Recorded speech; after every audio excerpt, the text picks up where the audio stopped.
नमस्ते जी, हेलो। आज का हम पॉडकास्ट करने वाले हैं विद अमेजिंग पर्सनालिटी जिनका नाम है अभिजीत सिंह सांगा। तो इस पॉडकास्ट को आखिर तक देखना, क्योंकि इस पॉडकास्ट में हम बहुत अतरंगे सवाल पूछने वाले हैं एमएलए अभिजीत सिंह सांगा से। तो चलिए इस पॉडकास्ट को शुरू से लेकर आखिर तक देखते हैं। तो जैसा कि हमें पता है कि जानकारी है कि आप बीसीए की पढ़ाई कर रहे थे, करते करते फिर आप राजनीति तक का दौर कैसा? कुछ ऐसी परिस्थितियां बनी कि राजनीतिक परिवार रहा और परिस्थितियों ने कहीं ना कहीं निर्माण किया, उस रास्ते पर चल पड़ा। इसमें भी एक स्टोरी है कि आपके ऊपर मुकदमा दायर होता है, फिर हाँ। इसकी कहानी फिर एक मुकदमा दर्ज हुआ जिसको लेकर के जेल यात्रा भी की। तदुपरांत एक ऐसा भी समय आया कि बाहर निकलने के बाद जनमानस ने कहीं ना कहीं मुझको सही मानते हुए मेरे साथ खड़े रहने का काम किया। पंचायत चुनाव आए, उसमें भाग लिया। उत्तर प्रदेश में सबसे कम उम्र के जिला पंचायत सदस्य के रूप में निर्वाचित हुआ। और आपका एक यूनिक नाम है अभिजीत सिंह सांगा, जो आखिरी में लगता है। तो जितनी जानकारी हमें है कि ये जो नाम है आपको, ये आपकी दादी माँ ने दिया है। तो ऐसा कोई बचपन का किस्सा जो आज तक आपको याद रहा हो या याद है अभी तक? कुछ संयोग ऐसे रहे हैं कि बचपन से अभी तक चोटें बहुत लगी हैं। तो ये माना जाता है कि जैसा कि हिस्ट्री भी हम लोग पढ़ते हैं कि राणा सांगा के 82 घाव रहे, इसीलिए हमको जब चोटें लगती थी तो राणा सांगा कह करके कहीं ना कहीं हमको उत्साहवर्धन परिवार के द्वारा, हमारी दादी के द्वारा, परिजनों द्वारा किया जाता। और आपसे एक अटपटा सवाल कि कभी आपने स्कूल या कॉलेज बंक किया है? स्कूल कॉलेज वो तो एक जुगल देवी सरस्वती विद्या मंदिर का मैं छात्र रहा हूँ। ठीक है, हम लोगों का जो एक मित्र मंडली थी, कभी कभी ऐसा हो जाता।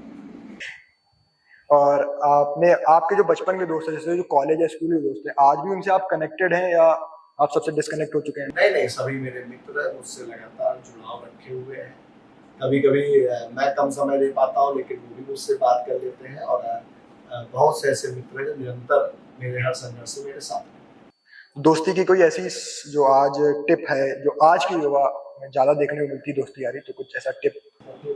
देखिए, मित्रता का जो ये जो शब्द है, इसकी असली पहचान आपके संघर्ष के समय में। जब आपका अच्छा समय होगा तो हर व्यक्ति आपका मित्र है, लेकिन मित्र की असली पहचान तभी है जब आप संघर्ष के दौर से गुजर रहे होंगे। उस समय जो आपके साथ खड़ा है वही आपका असली। आपकी कभी कॉलेज या स्कूल में या अभी तक कोई झगड़ा हुआ है? स्कूल टाइम में थोड़े बहुत वो तो बचपने वाली वाद विवाद होते रहते हैं, लेकिन ऐसा कभी ऐसी परिस्थिति नहीं थी।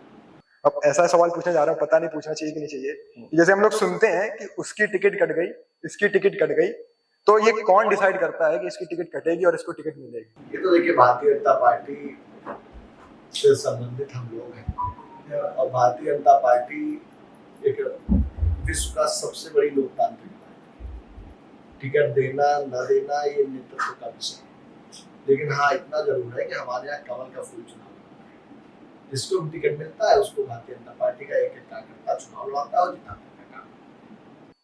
अगर किसी को एमएलए या विधायक बनना हो तो सबसे पहला स्टेप क्या होगा? देखिए, अनेकों उदाहरण है आपके पास।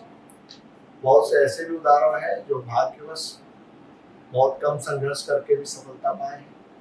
बहुत से ऐसे भी उदाहरण हैं जिन्होंने अपने संघर्ष का करके, अपने एक उदाहरण प्रस्तुत करके विधायक भी बने हैं, सांसद भी बने हैं। इस समाज में आपको हर तरह के उदाहरण हैं।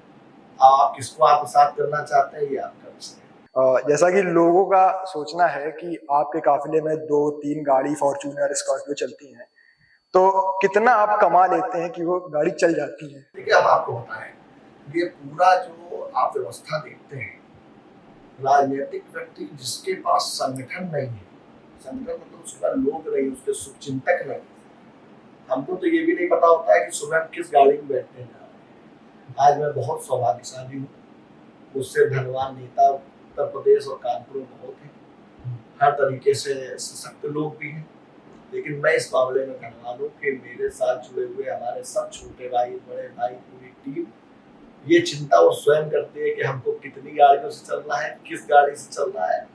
मेरे नाम कोई गाड़ी नहीं है, सब मेरे टीम से जुड़े हुए एक एक नौजवान जब गाड़ी निकालने जाता है तब भी वो प्रयास करता है कि वो वही नंबर ले जिस नंबर की गाड़ी से हम चलते हैं। तो ये मेरा सौदा है। तो ऐसा कभी आपको नहीं लगा कि एमएलए बनने के बाद अब कुछ करने की जरूरत नहीं है? नहीं नहीं, एमएलए देखिए, एमएलए कोई आपका जीवन का लक्ष्य नहीं होना चाहिए। नेता होना अलग विषय है, विधायक सांसद होना अलग विषय है। और मैं कहीं ना कहीं, ये मेरा आत्मबल है कि मुझे ऐसा महसूस होता है कि मैं अच्छा नेता बनने का प्रयास करता हूँ। मुझे विधायक और सांसद ये मेरा लक्ष्य जीवन का नहीं है। भगवान चाहेगा, ईश्वर की कृपा होगी, आप सबका सहयोग रहेगा, नौजवान साथियों का सहयोग रहेगा, बड़े बुजुर्गों का आशीर्वाद रहेगा, तो मंजिल कुछ और है। तो जैसा कि उत्तर प्रदेश में काफी सारे पॉलिटिकल लीडर्स के ऊपर अभी तक हमले भी हुए हैं और कई लोगों की जान भी चली गई इसी डिस्प्यूट गैंग्स वॉर में, तो ऐसा कभी आपको फेस करने को मिला या आपके साथ हुआ कोई ऐसा हुआ इंसिडेंट है मेरे चुनाव पास, के हाँ। समय? तो पहले हुआ था, 2008 में हुआ था, लेकिन ठीक है, ईश्वर की कृपा है। ठीक है, वो राइवलरी रही है पुरानी, तो उसमें मेरे चाचा की हत्या हो गई थी, मैं उसमें वादी था। तो कुछ अभियुक्त लोगों ने ऐसे भी साजिश करी थी कि वादी ही ना रहे, जिससे कोर्ट में मुकदमा ही न चल पाए। उस समय भी हमने फेस किया था, और आज तक फेस करते करते ये सब चीजें बहुत छोटी हो चुकी हैं।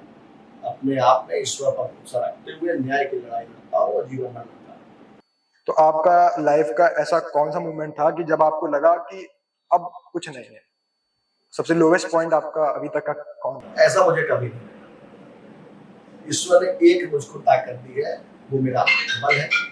मैं जानता हूँ मैं सही हूँ, तो फिर मैं बड़ी से बड़ी ताकत से लड़ने से घबराता हूँ। और जैसे कि अब देखते होंगे यंगस्टर्स में नेता बनने की या पॉलिटिकल लीडर या ग्रुप में चलने की बहुत आदत हो गई है।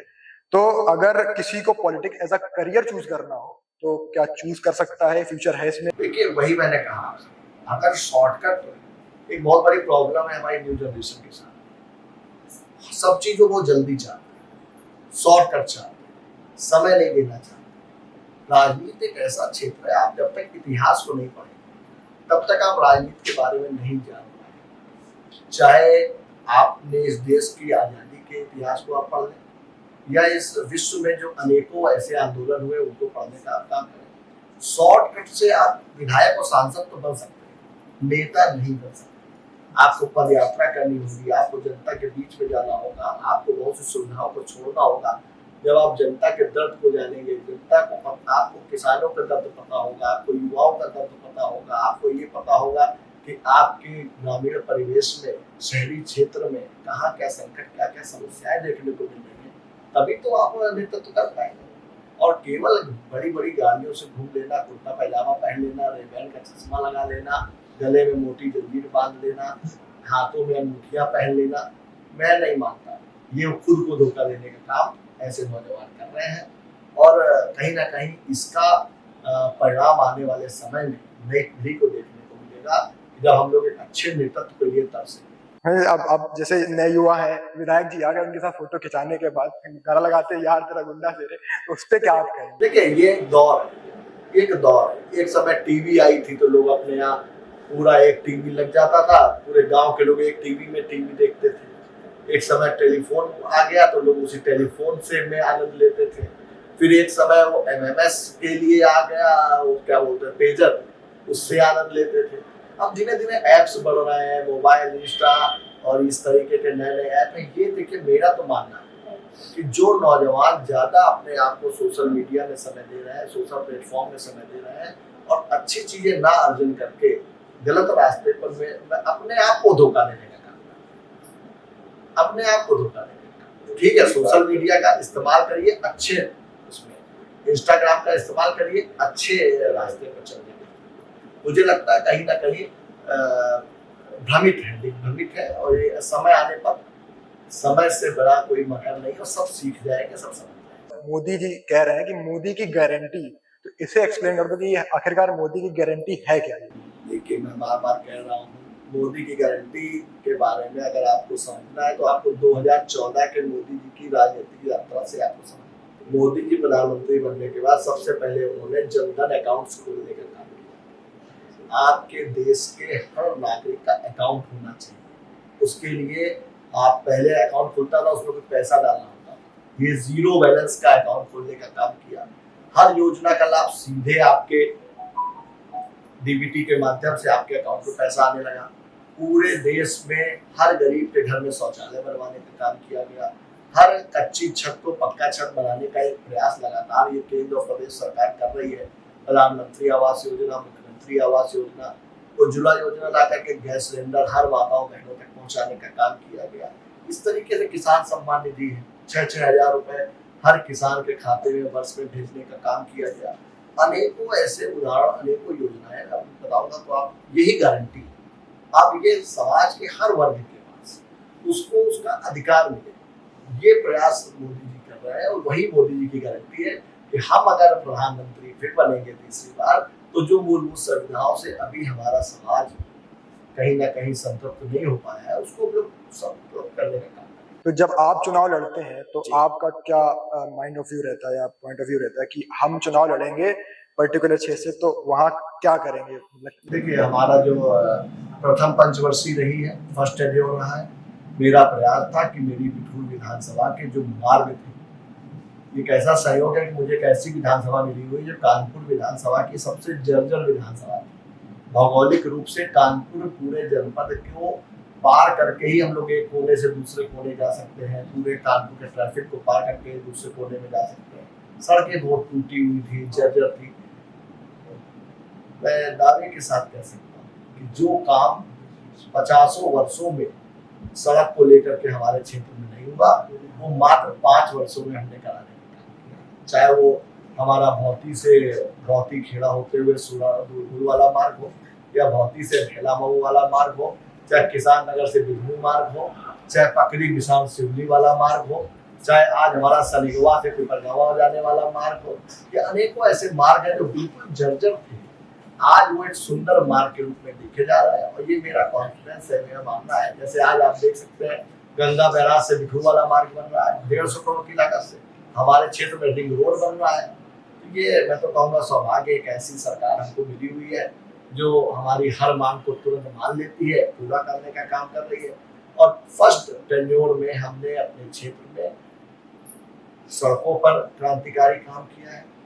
गांव-गांव में लगभग 250 ऐसे गांव थे जहाँ पर बिजली नहीं थी, वहाँ बिजली पहुंचा देने का काम कर दिया है। आज हमारी विधानसभा में कोई गांव ऐसा नहीं बचा हुआ है जहाँ पर बिजली ना पहुंचे।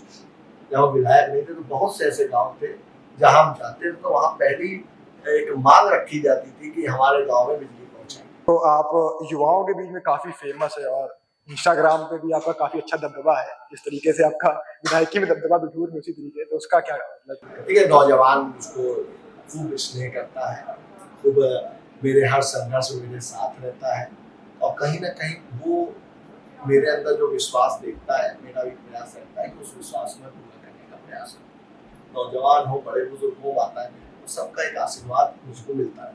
थोड़ा सा और पीछे चले जाएं तो आप पहली बार शायद चुनाव मेरी जानकारी में कांग्रेस से लड़े थे जी।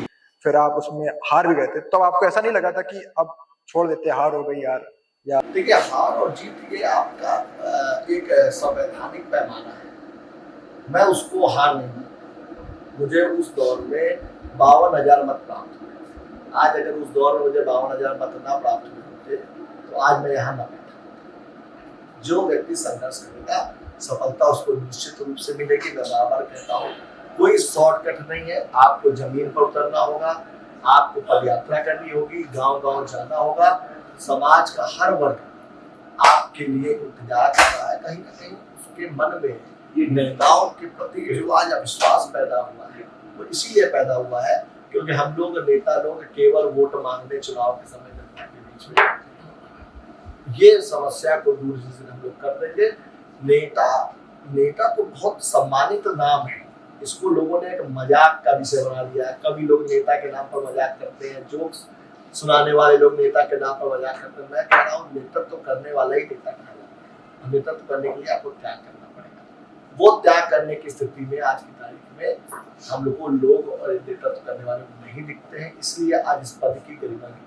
और जैसा कि हमने आपके काफी पुराने पॉडकास्ट और इंटरव्यू में देखा था, आप एक बात बोलते हैं कि मैं हमेशा आलस से डरता हूँ, तो उस पे क्या है? देखिए, आलस मेरा कहने का अर्थ केवल इतना है कि व्यक्ति को जो कर्मयोगी होता है, वो जब कर्म कर रहा होता है वही उसका आराम का समय। कर्मयोगी जिस समय कर्म कर रहा होता है वही उसके आराम का समय होता है। आलसी इसीलिए मैं कहता हूँ कि आलस्य और आलसी व्यक्ति कभी भी कोई जंग नहीं जीत सकता। ये युद्ध है, इस युद्ध को जीतने के लिए आपको आलस त्यागना पड़ेगा। और आप काफी हेल्थ कॉन्शियस भी है, तो आप फिटनेस में भी आप अपना हेल्थ कॉन्शियस सबको रहना पड़ेगा। ये जो दौर चल रहा है आज की तारीख में, हम सब लोग उस सुविधा भोगी समाज में रह रहे हैं, तो उसके लिए कहीं ना कहीं शरीर को भी हम लोगों को तपाना पड़ेगा, तब इस युद्ध को लड़ना। तो कई बार जैसे आप फरियादियों की आप बात सुनते हैं, तो कई बार क्या होता है, कई लोग उनका जो मैटर रहता है वो कई बार गलत होता है, तो आप कैसे आइडेंटिफाई कर पाते हो कि ये गलत है? बिल्कुल सही कह रहे हैं, लेकिन उसको हम लोग एग्जामिन करते हैं। हमारे पास हर क्षेत्र में हमारे साथी हैं, सहयोगी हैं, हम पता कर लेते हैं क्या गलत है क्या सही है। कभी हमसे अगर गलती होती भी है तो दूसरा पक्ष इतना हम सुलभ है कि उसको ये अधिकार है कि वो अपनी बात आकर के हम तक पहुंचाए, फिर हम उसको एग्जामिन कर लेते हैं दोनों में क्या सही। और अगर कोर्ट मैटर है तो न्यायाधीश से बड़ा कोई नहीं। फिर अगर न्यायाधीश और न्यायालय निर्णय करेगा, उसमें हम लोगों को पढ़ने की जरूरत है। और काफी लोग का ये भी कहना है कि भैया के यहाँ चलेंगे तो समझौता हो जाएगा, तो आपका क्या रहता है कि ये मतलब मामला सुलझ हाँ, जाएगा? देखिए, एक तो सच्चाई है कि किसी भी विवाद का अंत समझौता है, और वो समझौता समझदार लोग तुरंत कर लेते हैं। और जिनके अंदर धन का मद होगा या किसी अन्य तरीके का मद होगा, वो कोर्ट जाएंगे, वकीलों को फीस देंगे, कोर्ट में फीस देंगे, 10-20 साल मुकदमा लड़ेंगे, फिर उसके बाद समझौता करेंगे। तो जो समझदार लोग होते हैं वो या तो समझौता बहुत जल्द करेंगे या अपने न्याय के लिए अलग तरीकों से अपने प्रयास। ये लास्ट क्वेश्चन है कि सब लोग पूछते हैं जब कोई मैच्योर हो जाता है तो सब बोलते हैं कितना कमा लेते हो, तो आप अभी कितना कमा लेते देखिए, हम लोगों की तो स्थितियाँ ये है, हम आपको मैंने फिर बार बार बताया, हम तो उस तंत्र में जी रहे हैं कि हमारे लोग कमा रहे हैं हमारे। ये जो आप देख रहे हैं, मैं इतना सौभाग्यशाली हूँ, मेरे जो अकाउंट्स हैं, मेरे जो चेक बुक्स हैं, मेरे जो बैंक अकाउंट्स हैं, ये तो मेरे खुले किताब है। हम तो हर बार उसको चुनाव में जाते हैं, और चुनाव में जब नामांकन अपना दाखिल करते हैं तो कितने एसेट्स है मेरे पास और कितना मेरे बैंक बैलेंस है, वो हम जनता के सामने प्रस्तुत करते हैं। जनता उसका आकलन भी कर सकती है। लेकिन ये मेरा सौभाग्य है कि मुझसे अमीर, मुझे तो लगता है इस कानपुर जनपद में और मेरी उम्र में इस उत्तर प्रदेश में मुझसे रईस, मुझसे अमीर कोई नेता नहीं। मेरे पास इतनी बड़े मेरे नौजवान साथियों का सहयोग है जो मेरे लिए तन मन धन सब कुछ अर्पित करने का काम करते हैं। मैं बड़े बड़े कार्यक्रम करता हूँ, 20-20, 10-10 हजार लोगों का आयोजन करता हूँ। कौन वहाँ भोजन बनवाता है, कौन वहाँ माइक लगवाता है, कौन वहाँ टेंट लगवाता है, कौन वहाँ भीड़ लाता है, ये सब मेरे नौजवान साथी करते हैं। मुझे कुछ करने की आवश्यकता नहीं। वे बोलते हैं कि नेताओं के बीच में सामने कुछ और होता है, पीठ पीछे कुछ और होता है, तो उस पे क्या? ठीक है, मैंने फिर आपसे कहा, नेता विधायक होना अलग है, सांसद होना अलग है, पदाधिकारी अलग होना अलग है, और नेता होना अलग है। नेता का जिस समय आप पैमाने के हिसाब से आप उसको चेक करेंगे तो बहुत से ऐसे लोग हैं जिनको आप नेता मानेंगे। आप नेता नहीं मानेंगे, हम नेता सुभाष चंद्र बोस को मानेंगे, हम नेता भगत सिंह को मानेंगे, हम नेता समाज में ऐसे अनेकों उदाहरण जिन्होंने इस समाज के लिए अपने जीवन को, अपने परिवार को बलिदान कर दिया, हम उनको नेता मानेंगे। मोदी जी को नेता मानेंगे, दीनदयाल जी को नेता मानेंगे। हमने आपको कई बार देखा है फोन पे दौड़ते हुए कि आप से मिल रहे हो, डांट रहे होते हैं, तो ऐसा कभी नहीं हुआ कि आपको डर लगा कि अगर हम सत्ता से चले जाएंगे तो ये हमें परेशान करेंगे? भैया, विधायक तो 2017 में बने, तो ये कोई थोड़ा मेरे मस्तक में लिखा रहा है कि हम विधायक और सांसद ही जीवन में बने रहेंगे। जो मुझे जिम्मेदारी दी गई है उसके निर्वहन करने में इस तरह के अधिकारी बाबू, नेता, गुंडे, लफंगे जो बदमाशी करता है तो उसको उस भाषा में जवाब भी देना पड़ता है। जनता के बीच में जब हम वोट मांगने जाते हैं, आशीर्वाद मांगने जाते हैं, तब हम नहीं कहते हैं कि हम अधिकारी को भाई साहब कहेंगे, तब हम कहते हैं कि हम अधिकारी की जवान खींच लेंगे, तब आपके सम्मान से अगर खिलवाड़ होगा तो अधिकारी को उसकी औकात बता देंगे, कोई अपराधी क्षेत्र में नहीं दिखेगा। तो ये बातें केवल भाषण में नहीं कही जाती, ये जमीन पर करके दिखाई।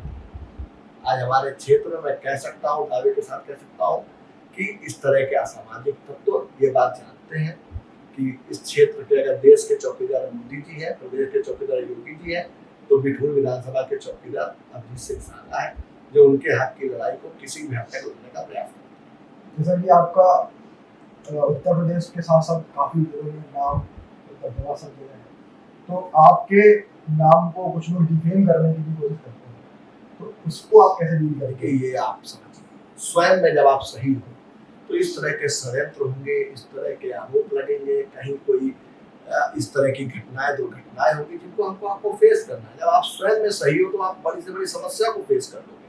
अब देखिए, मैं बार बार आपसे कह रहा हूँ, हम लोग जिस दौर से गुजर रहे हैं, हम लोग क्यों ये मान के चल रहे हैं कि हमको बिल्कुल रेड कारपेट मिलेगी और हम उसमें चलते जाएंगे, कोई संघर्ष नहीं होगा, कोई हमारे सामने दिक्कत नहीं होगी, कोई हमारे खिलाफ षड्यंत्र नहीं होगा, चेहरे कोई भी, लेकिन इस उम्र में हमको परिस्थितियां हैं, तो चेहरे अलग अलग हैं। हम उनको चेहरों से लड़ाई नहीं है, वो परिस्थितियों से लड़ाई है, जिन परिस्थितियों से लड़ करके हमको जीतना है, और वो निश्चित जीतना है, वो हमको पता है, क्योंकि इस मार्ग में कहाँ कहाँ अवरोध हमको आने हैं वो हमको पता है, और उनको हम हंसते हुए हमको वो पार करना है, इसमें कोई संकट नहीं। और जैसा कि हमें पता है कि आपको क्रिकेट क्रिकेट बहुत फेवरेट है, तो आपकी आईपीएल में सबसे फेवरेट टीम अभी कौन है? हमें आईपीएल पसंद नहीं, हमें खुद खेलना पसंद है। तो ये चस्का आपको कहाँ? हमें देखिए, इंडिया टीम जब खेलती है तो हमें देश या राष्ट्र भक्ति का भाव रहता है कि हमारे देश जीते। मुझे आज तक आईपीएल समझ ही में नहीं आता है कौन सी टीम में कब कौन हो गया है, कौन जीत रहा है, कौन हार रहा है, कौन पीली जर्सी पहने, कोई नीली जर्सी पहनी है। और सच बताएं आपको, सचिन तेंदुलकर और धोनी, सौरभ गांगुली, राहुल द्रविड़, इन सब के बाद तो समझ में ही नहीं आ रहा है। आपका फेवरेट प्लेयर क्रिकेट में? देखिए, अगर किसी को पेशेंस सीखना हो, धैर्य सीखना हो, तो सचिन तेंदुलकर से सीखना। उसने हमेशा बल्ले से जवाब दिया, मुंह से जवाब दिया, उससे सीखना चाहिए। इसी के साथ हम अपना पॉडकास्ट एंड करने से पहले ऐसी कोई टिप आज की यूथ के लिए जो उनके लिए और उनके लाइफ में चेंज ला सके? देखिए, निश्चित रूप से हम नौजवानों से एक बात जरूर कहना चाहेंगे, कोई भी हम लोगों को जो ज्ञान का जो स्रोत है वो व्हाट्सएप नहीं होना चाहिए, व्हाट्सएप यूनिवर्सिटी नहीं होना चाहिए, सोशल मीडिया प्लेटफॉर्म नहीं होना चाहिए। हर बहुत सा ऐसा सोशल मीडिया में ही हमारे पास हिस्ट्री को लेकर के बहुत से ऐसे तथ्य हैं, बहुत से ऐसे एपिसोड्स हैं जिनको आप देख सुन करके आप वास्तविक स्थिति जान सकते हैं। आज हमारे देश के नौजवान को बहुत आवश्यक है कि इस देश के इतिहास को जाने, समाज के इतिहास को जाने, और किस दिशा में हम लोग चल रहे हैं इस पर उसका आकलन करें कि हमको किस दिशा में चलना चाहिए। इसी के साथ हम पॉडकास्ट एंड करते हैं। आशा करता हूँ आपको पॉडकास्ट अच्छा लगा, इन्फॉर्मेटिव लगा, तो लाइक सब्सक्राइब करिए। I hope you like this podcast. अगर आपको पॉडकास्ट अच्छा लगा हो तो पॉडकास्ट को लाइक, सब्सक्राइब और शेयर कर देना। धन्यवाद।